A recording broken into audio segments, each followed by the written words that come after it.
Roger that, Control. Final approach, Romeo Bravo 3. Episodic games don't exactly have the best reputation on PlayStation VR. We're still waiting for the next part of Mortal Blitz, Loading Human, Voltron Chronicles, Space Rift, the other 14 floors of 18 floors. I mean, heck, we're still technically waiting for the first chapter of Soul Dimension. So when we play episodic games, we have to be okay with what's delivered, regardless of whether or not the next parts of the series ever get made. And although Scraper First Strike does indeed leave us high and dry at the end of Chapter 1, it's a game that's hard not to recommend, even if this is all we ever get.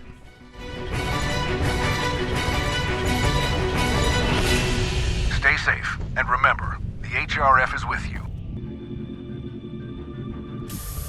Intruder identified.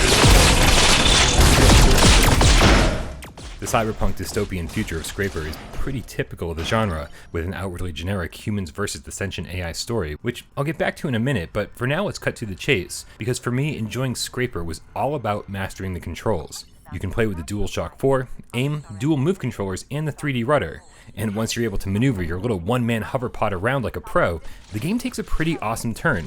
Battles get heated fast, and it's easy to get taken out by even just a few enemies, so you'll need to learn to strafe, boost, and swap weapons out at a moment's notice. And the best part is that your pod actually has a ton of upgrade potential. Using materials you find throughout the floors allows you to trade for ammo, upgrades, and modifications to make the next floor easier.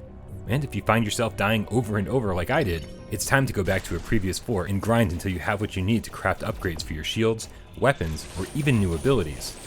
EMP blasts, temporary weapon buffs, and more can all be mapped to your dashboard, alongside the cranks you pull for shield regeneration and your ultimate attack.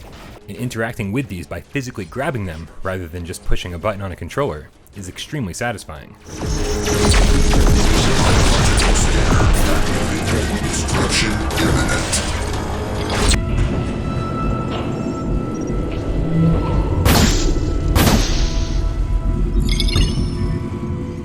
The story is explained fairly briefly in-game, but you can tell that there's a rich, fully developed world here. In fact, the entire prequel novel is available to read on your handy wrist-mounted display, if you have a few hours.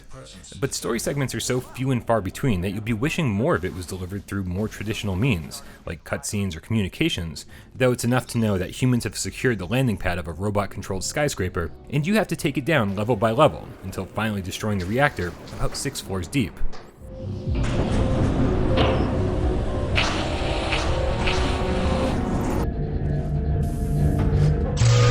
Biological entity confirmed. Eliminate on site.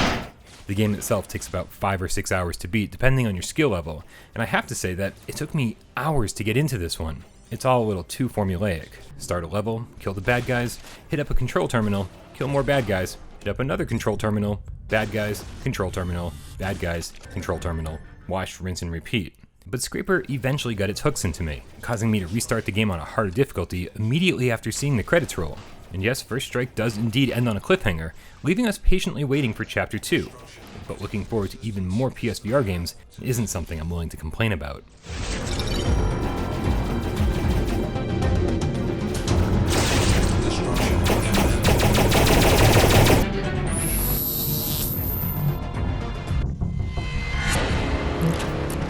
Scraper's basic graphics, presentation, and audio design will keep it from being a must-have title for most gamers. But if you're patient, the budget price point, 3 difficulty levels, and an addictive gameplay loop make this a shooter I'd be sad if I passed on, based solely off first impressions. It's a solid first entry into what I hope will be an epic saga.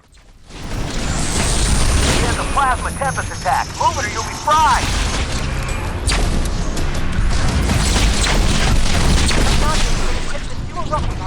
What kind of weapon is that? Get out of the way, Mac-12!